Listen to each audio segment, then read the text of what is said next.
আসসালামু আলাইকুম everyone, welcome back to Ishan's mom happiness channel. আজ আমি সর্ষে বাটা দিয়ে কুমড়ো শাকের একটা নিরামিষ রেসিপি শেয়ার করছি। এই রান্নাটাতে আমি একদম হালকা মশলা ইউজ করেছি। তো চলুন রেসিপিতে চলে যাই।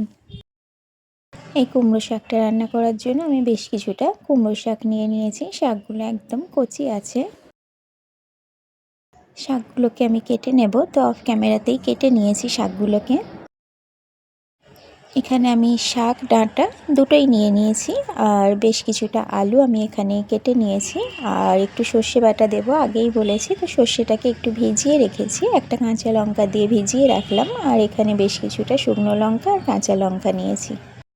রান্নার জন্য ওভেনের মধ্যে কড়াই বসিয়ে দিয়েছি। কড়াইটা গরম হয়ে গেলে এখানে আমি হাফ কাপ মানে 2 টিস্পুন হবে, ছোটো কাপের হাফ কাপ তেল দিয়ে দিয়েছি। তার মধ্যে আমি গোটা জিরা ফোড়ঙে দিলাম। কয়েকটা সেকেন্ড একটু নাড়াচাড়া করে নেব। তারপর আগে থেকে কেটে ধুয়ে রাখা আলুগুলোকে দিয়ে দেব।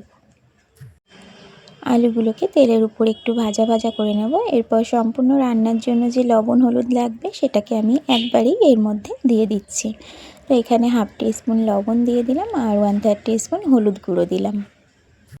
খুব ভালোভাবে আলুটাকে ভেজে নেব। আগে থেকে যে কাঁচা লঙ্কা শুকনো লঙ্কাটাকে ভিজিয়ে রেখেছিলাম সেটাকে পেস্ট করে নিয়েছি, সেটা এর মধ্যে দিয়ে দিচ্ছি।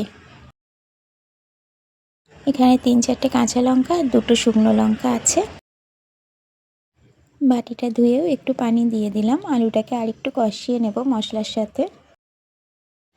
আলুটা খুব ভালোভাবে কষানো হয়ে গেছে। এরপর আগে থেকে কেটে ধুয়ে রাখা শাকগুলোকে আমি এর মধ্যে দিয়ে দেব। এখন দেখে মনে হচ্ছে এক কড়াই, কিন্তু এর হাফ হয়ে যাবে। শাকগুলোকে দিয়ে একটু আলু আর মশলা যেটা আগে ছিল তার সঙ্গে খুব ভালোভাবে মিশিয়ে নিয়ে আমি ঢাকা দিয়ে দেব। এটাকে খুব ভালোভাবে মিশিয়ে নিয়েছি, ঢাকা দিয়ে দিলাম। এটা এদিকে হতে থাক। ওইদিকে যে সর্ষেটাকে ভিজিয়ে রেখেছিলাম, লঙ্কাটা তো আগে থেকে দেওয়াই ছিল, আর একটু লবণ দিয়ে আমি সর্ষেটাকে পেস্ট বানিয়ে নিয়েছি। এদিকে 5 মিনিট পর আমি ঢাকাটা ওপেন করেছি। একটু নাড়াচাড়া করে দেব। এখানে আমি বেশ কিছুটা পানি ইউজ করব, কারণ কুমড়ো শাকটা আমি আজকে একদম মাখা মাখা করব না, একটু ঝোল রাখবো। এটা গরম ভাতে খেতে খুব ভালো লাগে। তো এখানে আমি একটু পানি দিয়ে দিলাম। 700 ml মতো পানি এখানে আমি দিয়েছি। এরপর একটু নাড়াচাড়া করে ঢাকা দিয়ে দিলাম। 10 মিনিট পর ঢাকাটাকে ওপেন করছি। 10 মিনিটে খুব ভালোভাবে শাকটা রান্না হয়ে গেছে। আলুগুলো, শাক, ডাঁটা সব খুব ভালোভাবে সিদ্ধ হয়ে গেছে।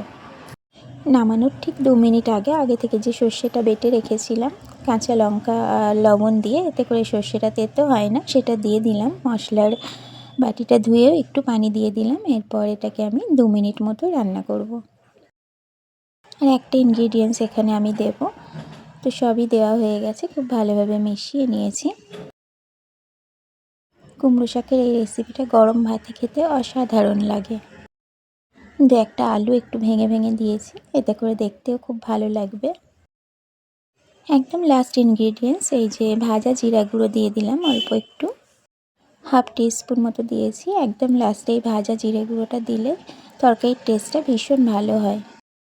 জিরে গুঁড়োটা দিয়ে 30 সেকেন্ড মতো নাড়াচাড়া করে গ্যাসের ফ্লেম অফ করে দিয়েছি, ঢাকা দিয়ে দিলাম। এরপর একটু সার্ভ করে নিচ্ছি। এই তো সর্ষে বাটা দিয়ে কুমড়ো শাকের তরকারিটা একদম রেডি হয়ে গেছে। আপনাদের কাছে আজকের রেসিপি কেমন লাগলো অবশ্যই একটা কমেন্টের মাধ্যমে জানাতে পারেন। আমার চ্যানেলে অনেক ধরনের শাকের রেসিপি দেওয়া আছে, আপনারা দেখতে চাইলে আমার চ্যানেলটাকে ভিজিট করতে পারেন। এরকম ধরনের সহজ সাধারণ রেসিপিগুলো দেখার জন্য আমার চ্যানেলটাকে সাবস্ক্রাইব করে রেখে পাশে থাকা বেল আইকনটা প্রেস করে রাখতে পারেন।